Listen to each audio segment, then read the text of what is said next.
All Morning, right, here we Joe. go. Good Good morning. morning. How are you? Or Good, good good. afternoon, right? It's 12:11. Oh, yeah, we should say that. Good afternoon. That's Good right. afternoon. Happy Friday. Same to you. Same to you. So hopefully we won't have rain this weekend. It'll be a great weekend to get out and enjoy California Hmm. weather. So today we promised to talk about another aspect of Tijuana Manana, the anxious iguana. And I was going to share my screen to um, show some of the little activities that I've created that parents, teachers, therapists can use with kids to help reinforce some of the messages in the book. And also, I have included a lot of information that's helpful for the adults so that they have more tools for helping kids when things are hard. And this is like most of the time with the kids I'm working with, things can be feeling overwhelming to them. And so that's why we wrote the book. Um, how can kids learn to do things that are really hard for them and grow from it? Are you ready, Joe? I'm ready. Okay. So the first worksheet is, you can see the screen, right? Yep. Okay. So the first worksheet is just kind of, these are not in any particular order, but this is a worksheet that someone could use with a child. So you see in the first picture, Joe's given us a picture of Tijuana Manana feeling anxious. And so that's sort of like a before. And then you see Tijuana thinking, hey, I can do this. And he's happy because he mastered something. So with a child, you can fill in the blanks. You can do it orally, or you can actually write it down, or the child can write it down. Sometimes practicing sight words makes me feel like Tijuana Manana, or sometimes brushing my teeth makes me feel like Tijuana Manana. Like, can't we just skip it for today? And then using some of the tools that we'll talk about today, as well as ones we've talked about before that are in the book, um, we can switch that to Tijuana today. And he's saying, I have tools now so I can feel like Tijuana today. Here's what I can do. So the child could draw a picture, they can write down ideas of things they can do. An adult can help them. So that's just a way to think through something to reinforce. And then this is, again, some people practice with flashcards, but I had in mind something, certainly that's fine to do with these. If you laminate it, ideally, you can then put all kinds of things on the back. So cut them out, laminate them, and then you can write spelling words on the back, or you can write math facts, um, sight words, anything that the child would be wanting to practice or needing to practice. And then you can play games like memory or other activities that, oh, do you have any math facts that add up to seven, like a go fish game, things like that. So that's what that is for open-ended ideas. This is an activity, not an activity, this is something that hopefully could help adults working with children to help build, like Tijuana, to help build that belief that I can handle doing hard things. So trying to think about reframing how a child might be thinking, which is often, this is too much, I don't want to do this is hard, this is taking too long, this is boring, this is a waste of time, all those kind of messages that I often hear with kids. And so reframing them, here are just some ideas that parents could use to help them reframe a child's words and thinking to something that feels like, oh, I could do this, just like in the story. So some of the ideas that are listed here that I think can be helpful are like, I can do hard things when I'm calm. Trying my best helps me learn hard things. Practicing hard things is easier when I'm having fun.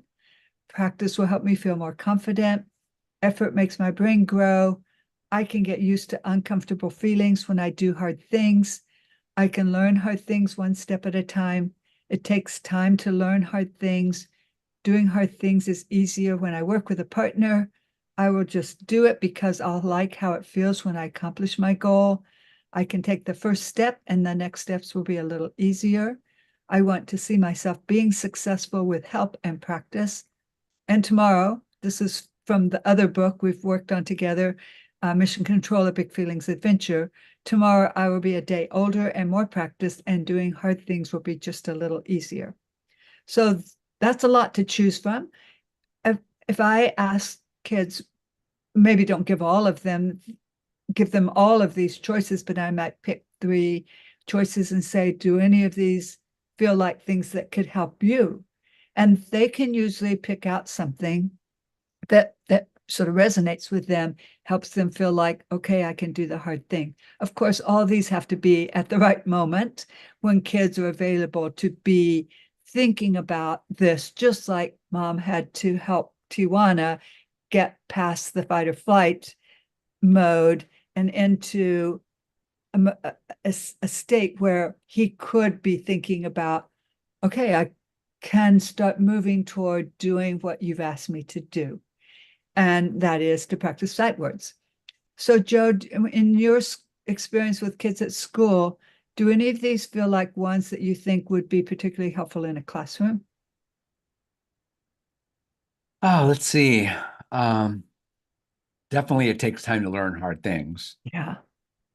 Um, let's see. Effort makes my brain grow. Yeah. That's always, and the practice will help me feel more confident. Yeah. Yeah. Yeah. I agree. And I think that those are all things that are so intangible and not immediate. So it's really hard for kids, I think, to wrap their minds around that there's something positive coming from this hard work in this moment. So we can say it, it can be in their heads, we can reinforce it, we can repeat it, and eventually hope that they will take it in. But I think that it's really hard to actually understand that concept because it's a little abstract for kids, I think. So here's just a fun activity, very simple maze, but the idea is taking the child through the steps in the story so moving from being totally in freeze mode, hiding like that, and feeling threatened by the hawk, and then having his mom sort of talk him through and helping him sort of shift his thinking from once he understands that that's how your brain works, because we talked a lot about that in the other sessions that we've met, and how he's able to then come to the point where he feels like, I can do this. I'm Tijuana today. I have tools. I have belief in myself. I can see my future self doing some of these hard things. And I can imagine being able to think about being like older kids who are doing reading and enjoying it. But again, this is sort of what I'm saying, like there's a little bit of a leap of faith there that he can get there because today I can do this, and that's one step in that direction. But to just say, oh yeah, if I practice enough, I'm going to be just like the big kids when they're reading, that's a lot for kids to take on. This is just a little worksheet that parents, teachers, therapists could use with kids. This is when his mom is talking about what are all the hard things that you've learned to do already, and what are some ways that you can come up with that would help you. And so Tijuana in the book, we see a picture of Tijuana counting by tens. We see him taking Buster for a walk. We see him thinking about his upstairs brain and his downstairs brain working together. So this is very individual. Other kids might have completely different things to put in their little thought bubbles. They can draw them in, they can write them in, whatever, but just to try to personalize it, customize it to the child. These are things that Tijuana did. You can be like Tijuana and do the same thing. What ideas do you have that would be helpful for you in growing your brain?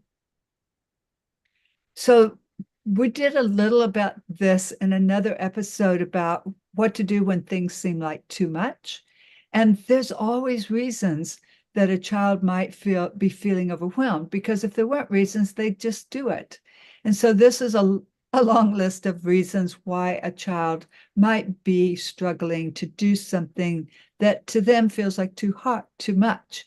So lack of confidence, not having a growth mindset, but having a fixed mindset about, I can't do those hard things kind of thinking versus what we're talking about reframing with those other kinds of affirmations, other ways of thinking through things that we just listed.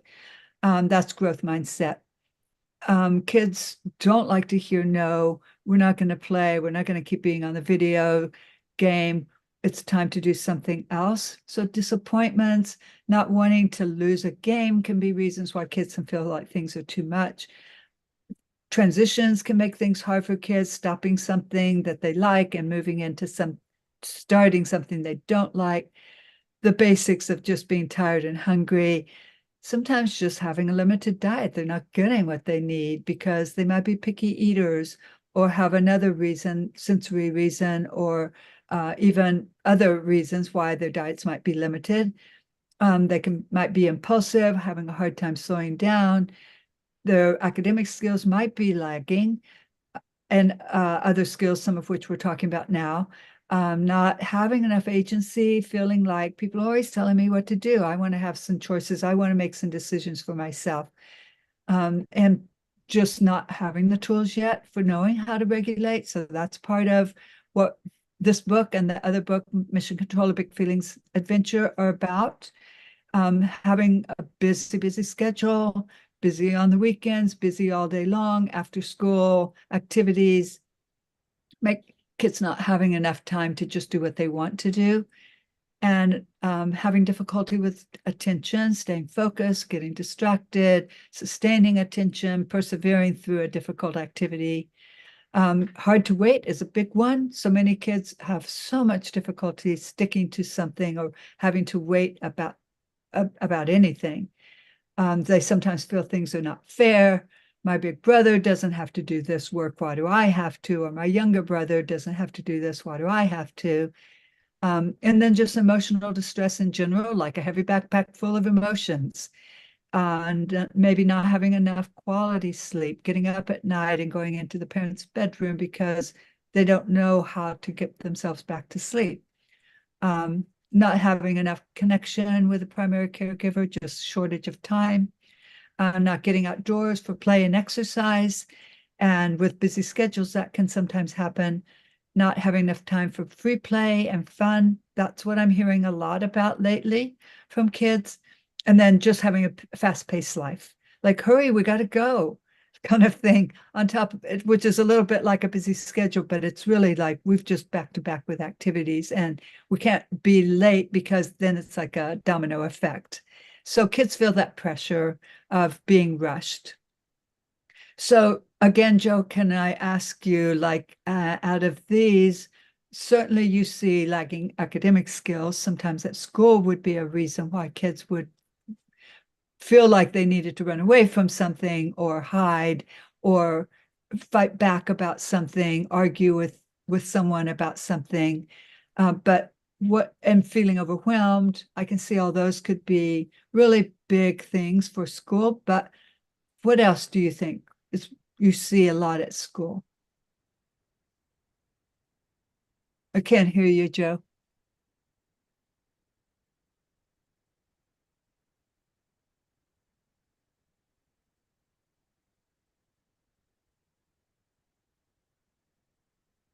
You're not muted, but I know you're trying. It looks like the same problem as last week.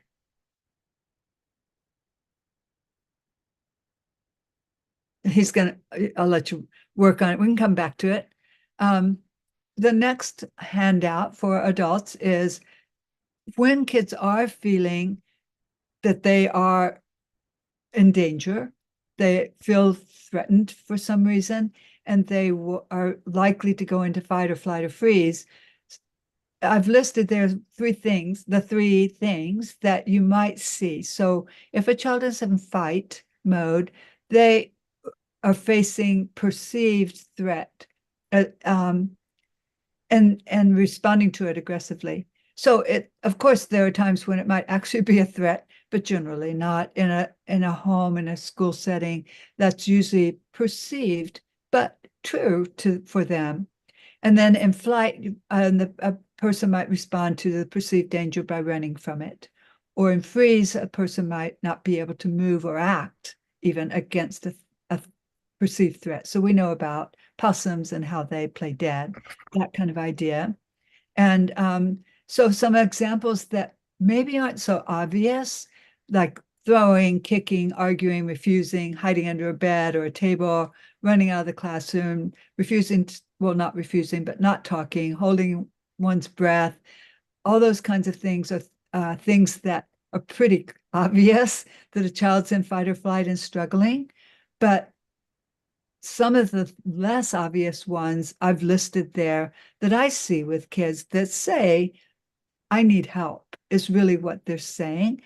I'm feeling threatened. I mean, the child is certainly not in the moment recognizing there's not really a threat, but they can feel that way. And so their brain reacts that way. And so they are in need of someone to help them in that moment. So some things that you might see are excessive fidgeting, eyes darting, glaring, spitting, whining, speaking in a baby voice, growling, yelling no or stop or other hurtful words. You can see some physiological changes, sweating, flushing. The child can be restless, daydreaming, using a loud voice, having a stiff body, having big body movements, making noises but not using words, not answering you or an adult or a peer, laughing, even though like that, laughing and crying are close. Sometimes it's hard to know. We laugh when we know it's not appropriate, but that's what sometimes comes out.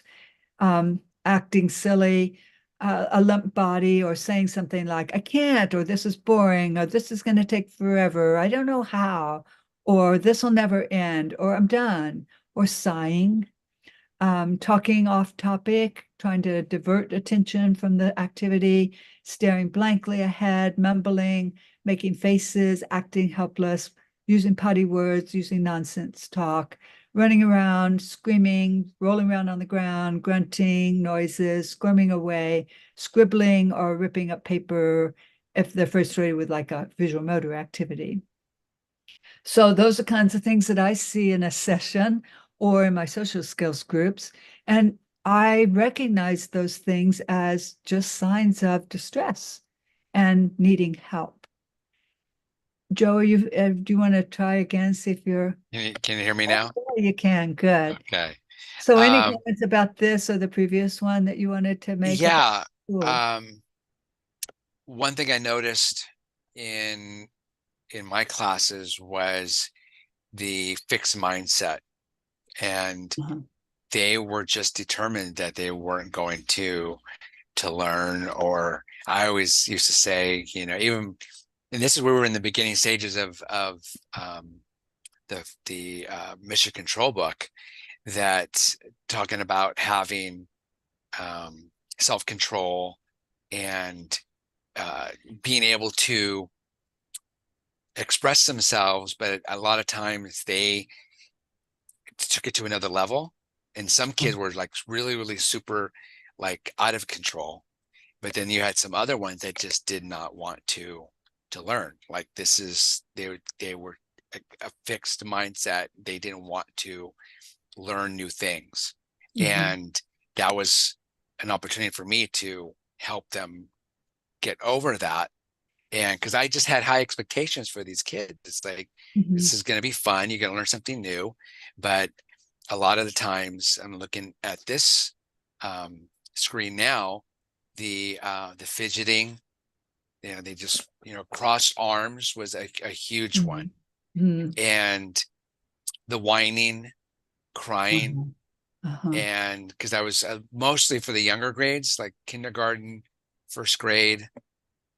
Um, but as they got older, was just not listening to directions. Mm-hmm.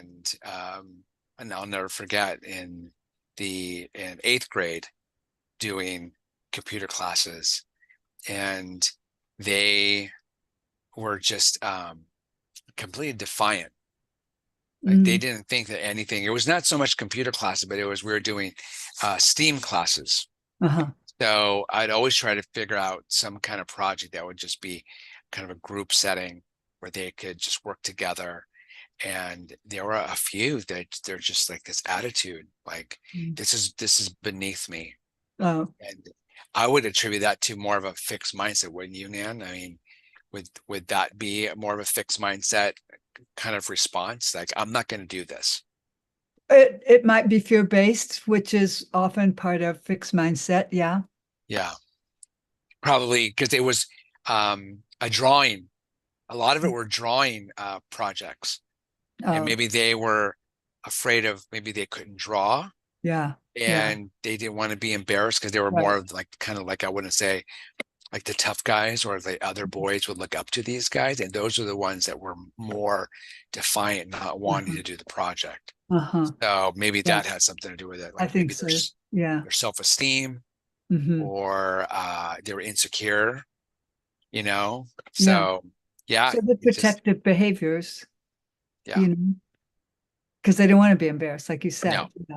So I think, yeah, that might be what you saw, especially at that age group. They're so much more aware of what right, others might say, yeah, I think. exactly, Yeah. Oh, those are great examples. Thanks, Joe. yeah, On this one, this is to help adults know how to help kids. So Joe, you just did a great job of thinking through like what could make a child feel this way or be acting this way. And um, I've listed some things that can make it easier for a child, and that is that an adult could do.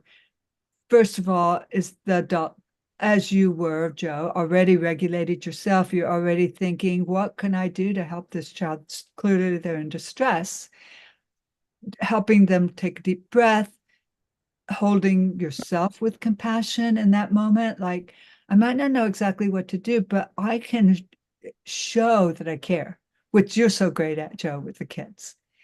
And then what I like to think about is when kids are little and a child falls and skins their knee, a parent jumps in right away and says, "Oh, are you okay? That must have hurt a lot. Let me give you a kiss on it. That's going to make it feel better. Would you like a band-aid? Which one would you like?" Have all kinds of empathy for the child, and the child understands like you really care about what happened to me and you're taking care of me. And I try to say to the parents I'm working with, can you find that same empathy for a child, even though they're doing something that's not a physical accident or injury, but an emotional one, because they need the same response still from us. And I think that's what you're describing as well, Joe. Like, I see the pain, I see the fear, I see that this is really hard. I'm here to help. yeah, And then also just getting your needs as an adult met so that you aren't feeling stressed. You're not feeling like you have to get out the door. You're not feeling like, oh no, here we go again. But that you're coming from a place of, I see what my child needs and my child doesn't have the tools, but I do. I'm an adult. I've been reading Nan's books and Joe's books and getting tools and help. And so I actually do have the ability to be open to helping my child in this moment and putting aside for a minute the grocery list and getting out the door because my child needs me right now. That's a hard one. That's a really hard one. Parents share that with me. Um, and then sometimes, though, a more fun way, of course, is kind of front loading our kids so that they are already connected with us. They're gone all day from school. They come back. There has to be a connection time again. They've been disconnected during the day. And how do we help them connect so that if there is something that you need to do to direct them in a different way than what they want to do, it's more likely that they will go ahead and do what you're asking them to do because they're already connected with you and want to stay connected with you. So there's a phrase, connect before correct, something like that. Same idea. mm, Kids are more likely to do what you are asking them to do if they feel like you've done some of the things on the list. So spending uninterrupted time with your child daily, delighting in your child. I love that word, delight in your child. In my therapy, I've come to truly delight in each child as an individual and think, wow, what a marvel this child is. So different. There's nobody else like that. And really, really see the spark in them, to see the joy in them, to see who they are as a person. Spending time playing with your child, laughing with your child, giving lots of hugs, listening to your child, welcoming and accepting your child's feelings, emotions, slowing things down, being in the moment, and praising. And there's a lot of talk. Many people probably already know about praising, but praising like what you want, what you see your child doing that you would like to see them repeat versus just, oh, that's great. But oh, I really like how you stuck to that art project until you had it just the way you liked it. That took a lot of patience, didn't it? Or anything along those lines. And some of the things that I can do, like children feel unsafe sometimes because if you're feeling threatened, you're feeling unsafe. So some things that can help are using a reassuring tone of voice, like, I got this. I know what to do in this moment. I see what you need. Showing confidence, like I just said, you've got the situation under control. Using welcoming and accepting body language on your part, like, come here, let me help you with that. A lot of times, especially in my social skills groups, but also in my individual sessions, when kids are stressed out about something, usually the first words out of my mouth are, I'll help you. I can help solve the problem. I can get the toy back for you, whatever. And it just like the stress level drops dramatically when I do that. Being present, that's in some of these things are in upcoming books. I have a series on keto, who is talking about it gives a lot of support for adults reading the book and trying to help adults understand, like, kids need their parents to be present or their teacher to be present with them as they're living that moment, and taking their time so they don't feel rushed, showing emotional generosity, really listening and validating and soothing. That's a lot of what the book series on keto are about. Those things that adults can do because kids need that calming moment before they can move on and start thinking about how to solve the problem. So, Joe, do you have any thoughts to share on all of this? This is a lot for adults to think about. Yeah, it is a lot, but you know, um yeah, it's funny, like with my daughter teaching first grade, um, she said that the kids that really do, I want to say, better in her class are the ones that where their parents spend time with them Mm. and spend time with them reading and helping them along, like with their writing and like with Tijuana, like sight words, but not necessarily in first grade, but yeah, and she can see, and I know in just my experience, you know, being intentional and giving each child the time and not being there for everyone, being present for all the students, and just Mm-hmm. being for me, it was just always been just being encouraging. Mm-hmm. Yeah, Yeah, those are great words, intentional and encouraging. I should add yeah, those into the list. Yeah, intentional. And I think that's a word a lot of parents you think about a lot. They do want to be intentional with how they respond. And hmm, sometimes they don't know how. So that's why I'm hoping the list will help. Maybe it's not how there's lots of interpretations for all of these things in the list for families to do it their own special way. But hopefully it'll trigger some thoughts for yeah, families. And then some ways that adults can help the children remember to apply a lesson that they learn for the next time. So if kids can remember, if I can remind them of something that happened last session or something that happened in a different way that can be applied to a situation, it helps them feel encouraged. oh, I could do it in that situation. So a lot of times when I'm working in an individual session with kids, I have them doing gross motor activities, and they're pretty much willing to do that. And they like the challenges because I have a setup where it's sort of like Ninja Warriors, and they like that. And so I look for opportunities in those moments to say things like, wow, at first you tried to climb up that piece of equipment, and you didn't do it. And then you kept coming up with new ideas for how to get up that piece of equipment until you found a way that worked. And now you know how to do it next time too. Then I can take that idea of trying new strategies to other situations that might be fine motor related or getting ready for bed related, so that they understand, oh, I did that in that situation. I can remember that success and apply it again. So some of the ideas that I try to do is sometimes when I'm trying to send information home with families to reinforce at home, or ideas that can be things that families can do at home, is write a note, make a poster, draw a picture, set a timer. Parents can remind kids about something. They can preview what the expectations are.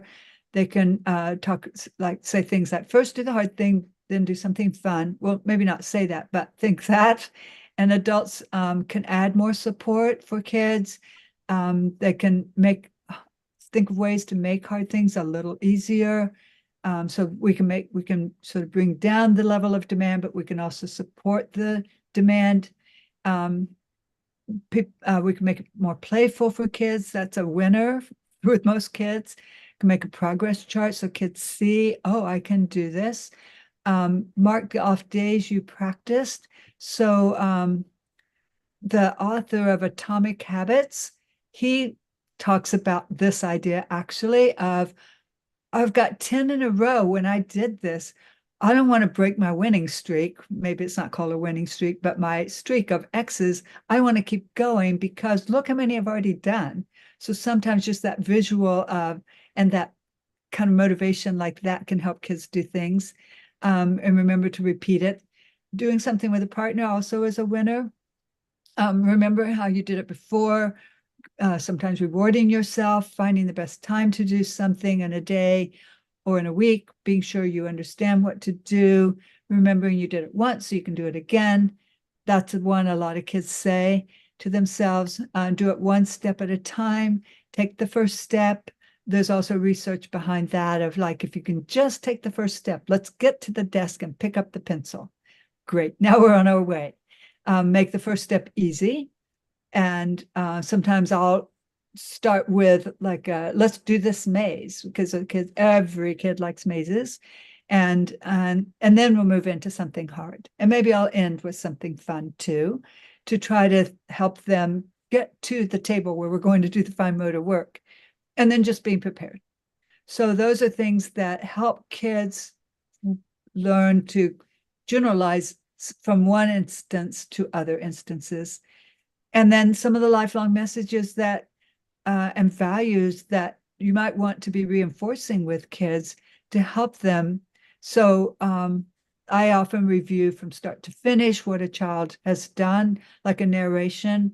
Some of the ideas, I gave an example here of something that you might find helpful and use as a model for other kinds of messages to the kids that help them. These are lifelong messages. These are family values. These are things we want to see in our children. These are things that you might think about. And because it is really hard, I think, for adults to do the things we talked about on a previous page, like be present, think about giving time to your child, listening, all those things. It is hard. But what I like to think about is, what is the longer term goal? What is the big picture goal you have for the child? And so that's what matters. So if we can keep that in mind, I think it makes a difference, because it's not just about getting your shoes on in the moment. It's about building independence, for example, and confidence and problem solving when a child is allowed the time and the support and the encouragement to learn to tie their shoes, or maybe not even tie their shoes, but just get them on with Velcro. So an example is, I see you persevered with your math assignment. I'm wondering if you feel prepared now for your exam.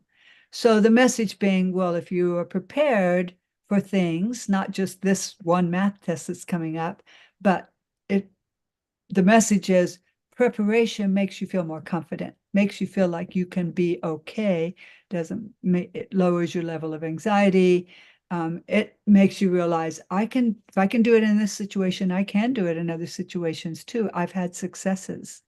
So some of the values, some of the messages that I think parents want to see fostered in their children are things like self-confidence, growth mindset, resiliency, curiosity, bravery, leadership, perseverance, ability to regulate their emotions, have self-control, forgiveness of others, thinking of others, spirituality aspect of things, right and wrong, self-compassion, purpose in their life, purpose in whatever they're doing, loving yourself, gratitude, effort, quality of the work, manners, dreams, respect, thinking skills, mental wellness habits, and giving.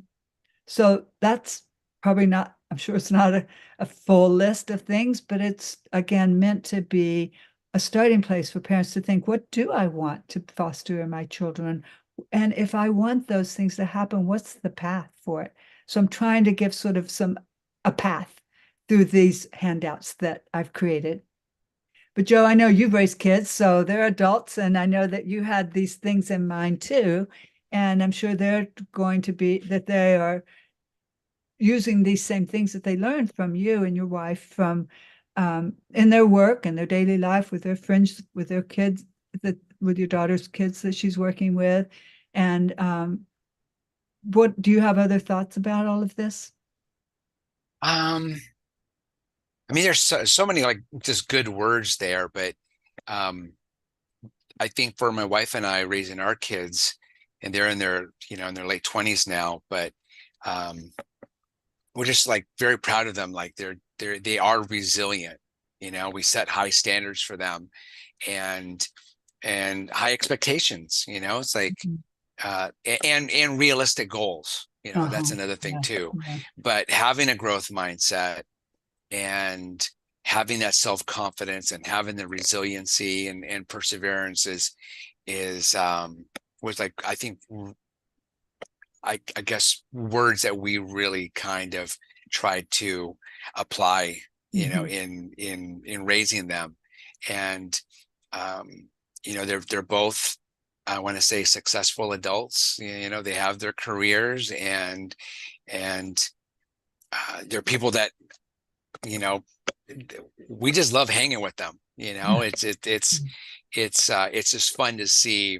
Now we're in that, different season of life, Mhm. and to seeing how the work that we put into them was it was hard, but it was just totally worth it.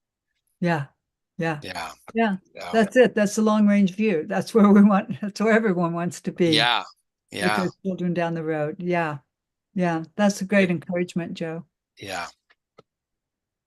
And then I just added some fun in here. This is one of the iguanas that I saw on my trip to the Galapagos, and he's the inspiration behind Tijuana Manana. And then there's Sally Lightfoot crab, and they were around a lot. And I just love, like, they're bright red, they're so colorful, easy to find. And I don't know why they're not better camouflaged than that. I guess they don't need to be. And anyway, he's an inspiration in the story too, because we talk about Krabby like bothering people, and his mom says something to him about changing that behavior when he gets stressed, taking some breaths. And then this is just step-by-step drawing of Tijuana. And then I made a bingo game for practicing sight words. So to try to make it more fun, can you read your sight words under the covers with a flash word, well, the flashlight?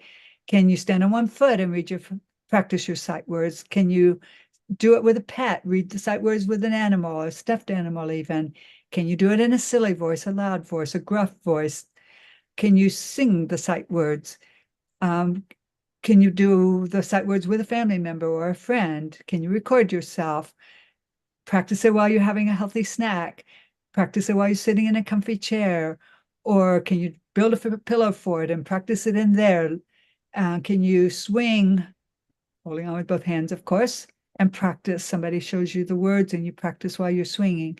Can you find a cozy corner to do it in? Can you do it with a partner? Can you do it outdoors somewhere? Can you do it at the kitchen table? Can you play while using memory game, while playing memory game with the cards? Can you toss bean bags at the sight words? Can you listen to music while you're practicing the sight words? Can you decorate the cards to help you remember what the words say? Can you practice at the park? Can you jump along a path of sight words?